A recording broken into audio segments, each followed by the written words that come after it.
आज का टॉपिक है करंट इलेक्ट्रिसिटी, टॉपिक नहीं चैप्टर है, चैप्टर नंबर 4 है ये, ठीक है। इफ़ेक्ट्स ऑफ इलेक्ट्रिक करंट, ठीक है, ब्रैकेट में डाल देते हैं इफ़ेक्ट्स।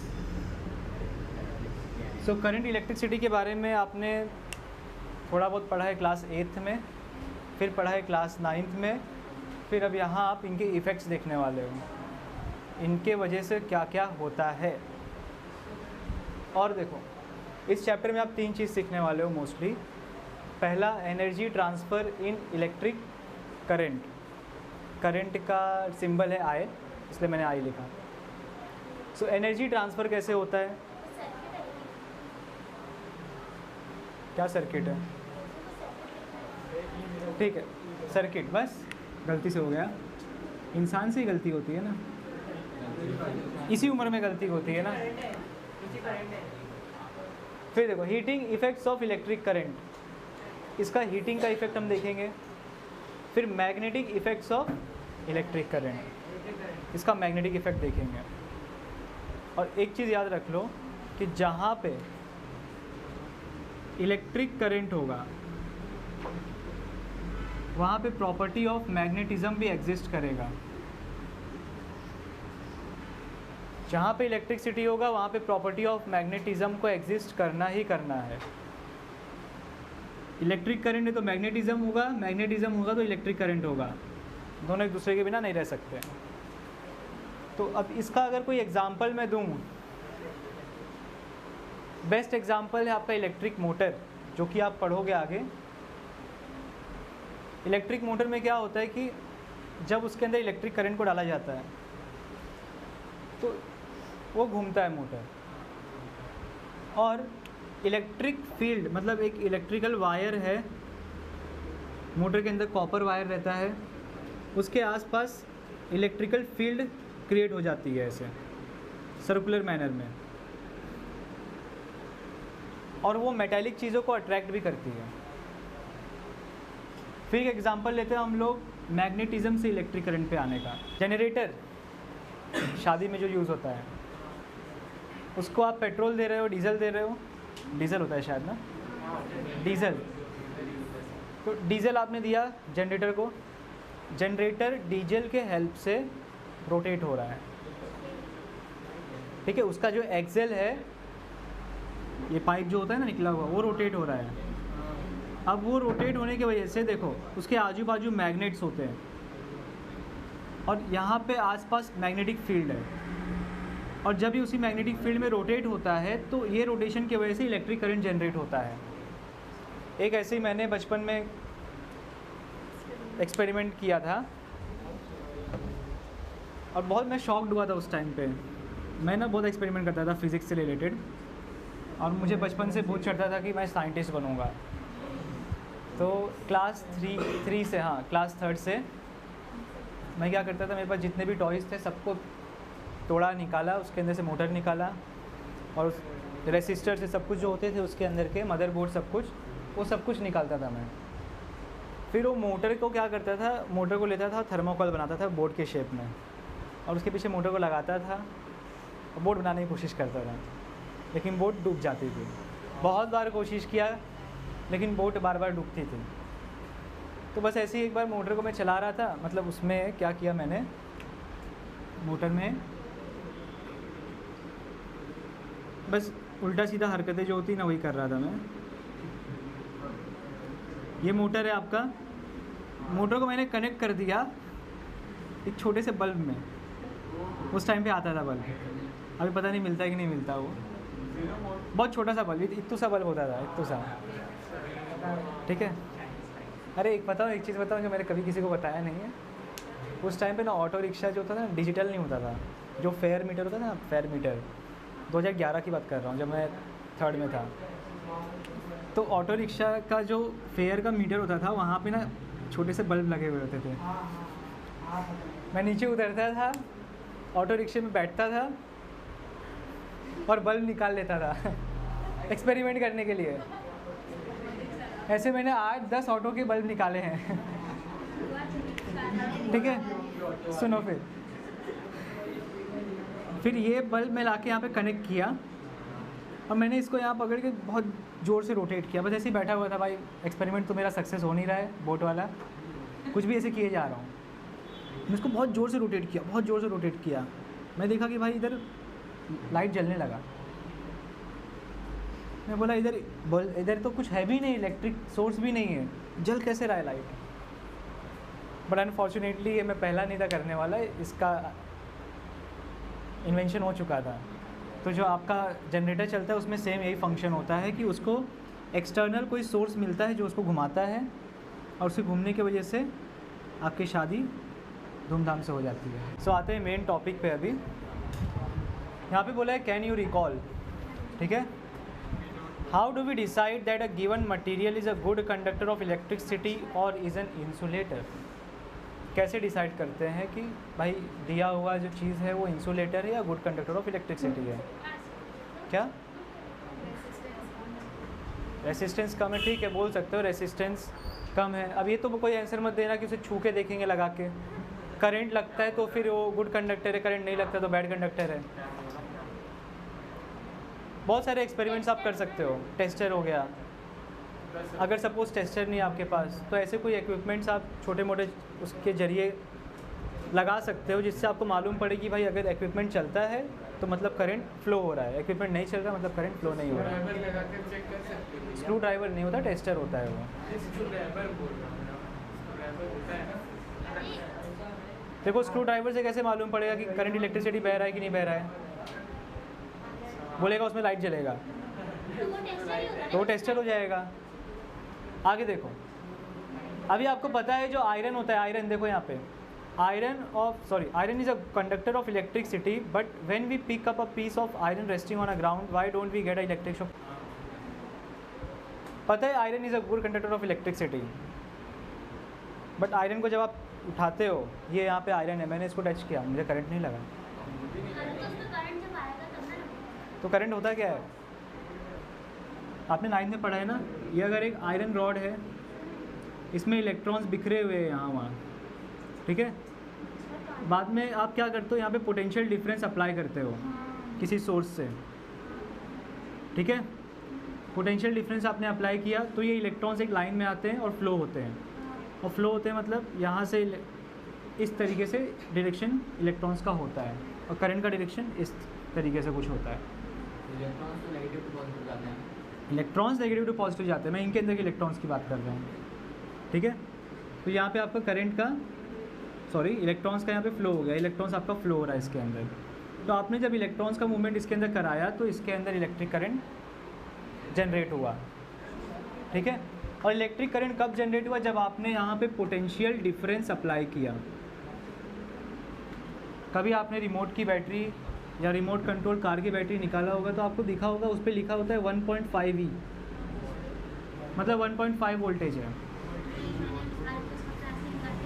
अभी सुनो, जितना ज़्यादा वोल्टेज उतने ज़्यादा स्पीड में आपका इलेक्ट्रॉन घूमेगा। तो कम वोल्टेज मतलब बहुत स्लो घूमेगा इलेक्ट्रॉन, तो इलेक्ट्रिक करंट भी बहुत कम जनरेट होगा। ज़्यादा वोल्टेज ज़्यादा तेज़ घूमेगा तो इलेक्ट्रिक करंट भी ज़्यादा होगा, ये चीज़ याद रखना। तो अभी यहाँ पे आयरन की बात करें तो आयरन किसी पोटेंशियल डिफरेंस अप्लाई करने वाले सोर्स से कनेक्टेड ही नहीं है, तो उसके अंदर पोटेंशियल डिफरेंस अप्लाई नहीं किया गया, तो उसके जो इलेक्ट्रॉन्स है वो मूवमेंट में नहीं है, तो करंट जनरेट नहीं हो रहा है। तो छुओगे तो कुछ नहीं होगा, ठीक है। मूवी की तरह नहीं होने वाला कि 440 वोल्ट का झटका लगेगा छूने से तेरे। चलो अभी देखो यहाँ पे, तो हमारे पास लाइव है, न्यूट्रल है, अर्थ है। एक चीज़ आपके दिमाग में क्लियर होनी चाहिए, अगर करंट आ रहा है, सिर्फ आने से आपके इक्विपमेंट्स नहीं चलेंगे। करंट आ रहा है और करंट को जाने के लिए भी पैसेज, कोई पाथवे होना चाहिए, तभी आपके इक्विपमेंट्स काम करेंगे। ये बात समझ में आई? मतलब अगर मैंने अपने पैरों में चप्पल पहना हुआ है,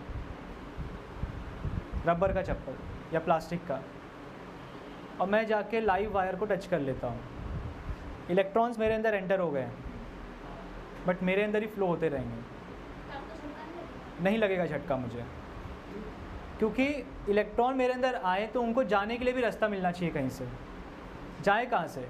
फिर से उसी वायर से जा नहीं सकते, क्योंकि वो वायर से सिर्फ इलेक्ट्रॉन्स आ रहे हैं। जैसे ही उनको जाने का रास्ता मिल गया मेरे शरीर से बाहर, ऑन द स्पॉट करंट लगेगा। तो सुनो, देखो अभी यहाँ पे लाइव जो होता है करंट देता है, और ये जो न्यूट्रल बाबा होते हैं ना, ये बैठ के देखते नहीं है, ये करंट को ले जाने का काम करते हैं। अगर न्यूट्रल ख़राब हो गया तो करंट भले आ रहा है आपके घर में, लेकिन आपके इक्विपमेंट्स नहीं चलेंगे। आ रही है बात समझ में? ठीक है, ये समझ में आ गया। ये लाने का काम कर रहा है, ये ले जाने का काम कर रहा है। अभी इसका एक रियल लाइफ में एग्जांपल देखते हैं। कभी भी आप वायर्स, हाई एक्सटेंशन वायर देखोगे, हो हाई, क्या नाम था उसका, एक्सटेंशन या फिर एक्सटेंशन ही था शायद, इसी से रिलेटेड कोई वर्ड था, बहुत खिंचा हुआ रहता है, क्या बोलते हैं उसको? एक्सटेंशन ही बोलते हैं? नहीं, इलास्टिक नहीं, कोई एक वर्ड था उसका। सपोज सुनो, देखो ये वायर है, कोई भी चिड़िया आके एक वायर पे बैठ गई, कुछ नहीं होता। एक चिड़िया आके यहाँ बैठ गई, कुछ भी नहीं हुआ। एक चिड़िया आके यहाँ बैठ गई, कुछ भी नहीं हुआ। समझ लो गौरव चला गया यहाँ पे, बोलता है मैं तो यहाँ पे लटकूँगा। गौरव यहाँ पे लटक रहा है, कुछ नहीं। बाजू में जशवंत पहुँच गया, लटक रहा है। मैंने बोला तुम लोग हो तो मैं भी आता हूँ, चलो मैं भी लटक रहा हूँ, कुछ नहीं हुआ।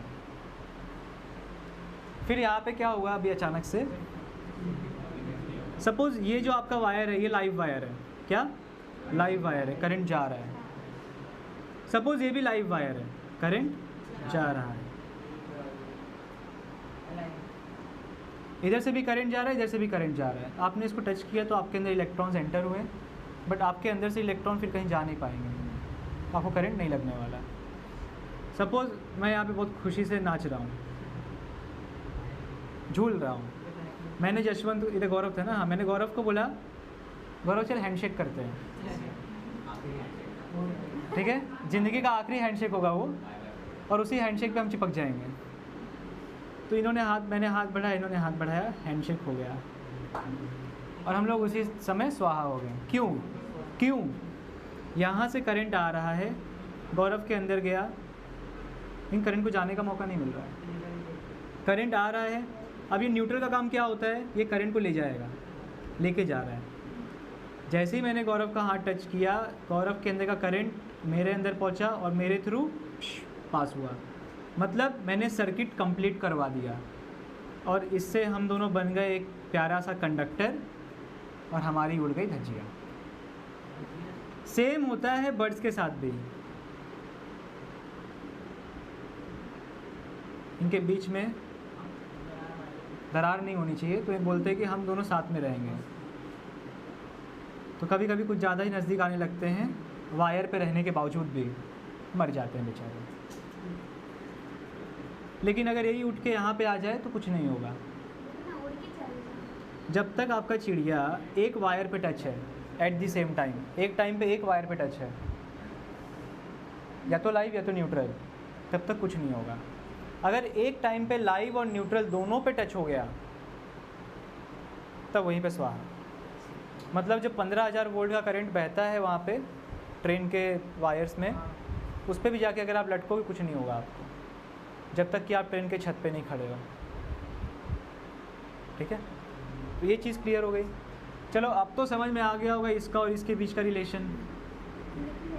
ये हमारी धरती माता क्यों बैठी है यहाँ पे, इनका रीजन हमें जानना है। चलो अब अर्थ के बारे में देखते हैं। ये अर्थिंग आपको क्यों दिया रहता है। देखो ये one of the most important factor है आपके घर के लिए।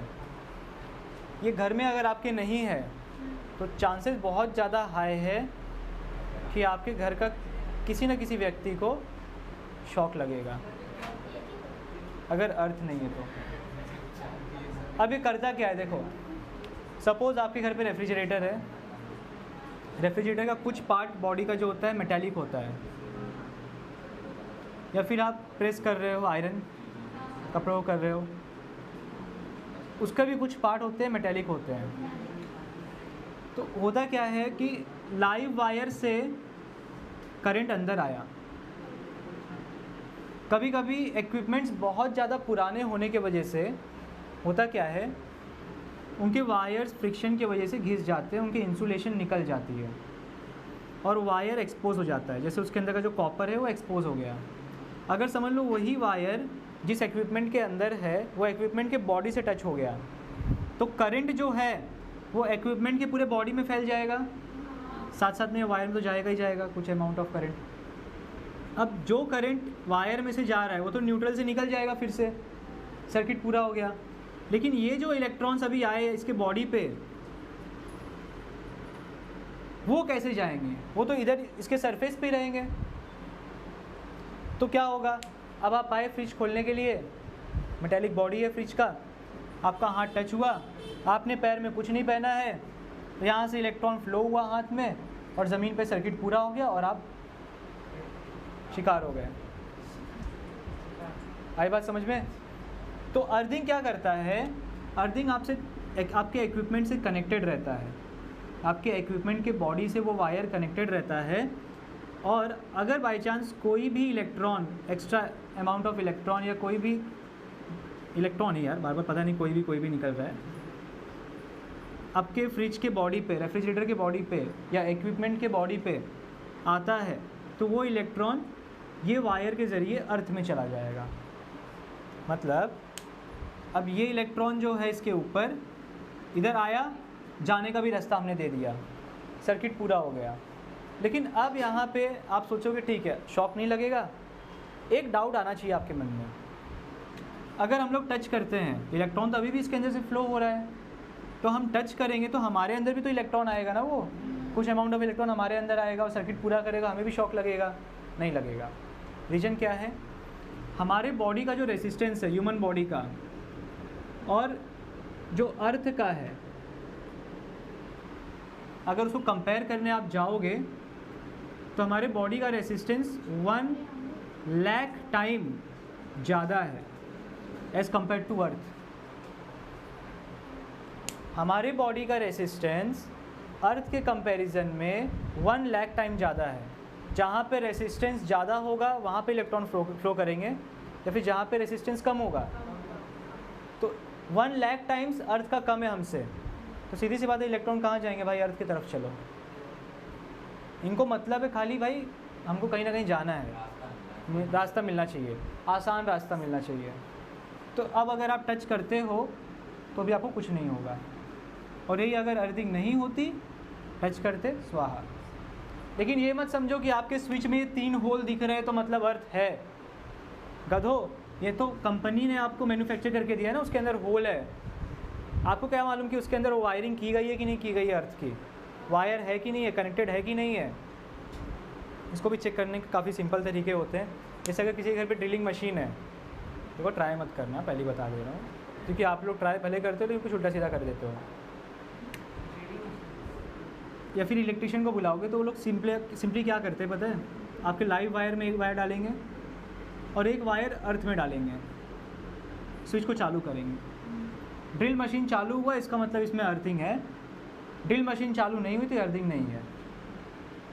क्योंकि अर्थिंग होगा तो करंट यहाँ से आया, यहाँ चला जाएगा अर्थ में, तो सर्किट पूरा हो गया, तो मशीन आपका चल रहा है। अर्थिंग नहीं होगा तो करंट यहाँ से आया, जाने का जगह ही नहीं मिला।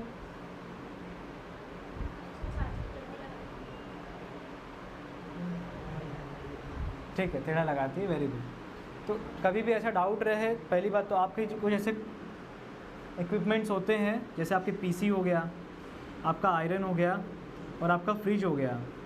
ये 3 इक्विपमेंट्स बहुत ज़्यादा डेलिकेट होते हैं, इनमें अर्थिंग होनी चाहिए, तो कभी भी शॉक मारेगा। हाँ, क्या बोल रहे हो? डेलिकेट मतलब बहुत नाजुक चीज़ें हैं।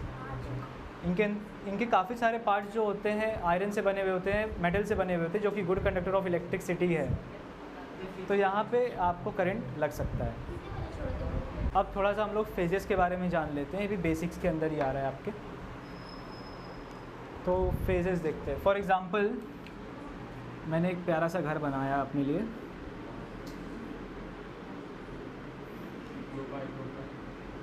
ठीक है, डुप्लेक्स विला, ठीक है, मैंने अपने लिए डुप्लेक्स विला बनवाया और ये मेरा टेरेस है मस्त। ऐसे कुछ मेरी थिंकिंग है कि बनवाऊंगा, भगवान करे हो जाए पूरी, लेकिन इससे काफ़ी अच्छा दिखेगा। अरे इससे काफ़ी अच्छा दिखेगा, टेंशन मत लो।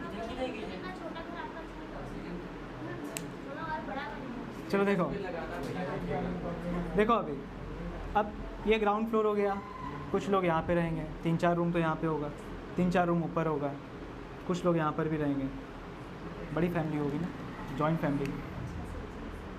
तो देखो, तो यहाँ पर भी 3-4 एसी होंगे, फ्रिज होगी, नीचे तो किचन भी होगा, ठीक है, लिविंग रूम भी होगा।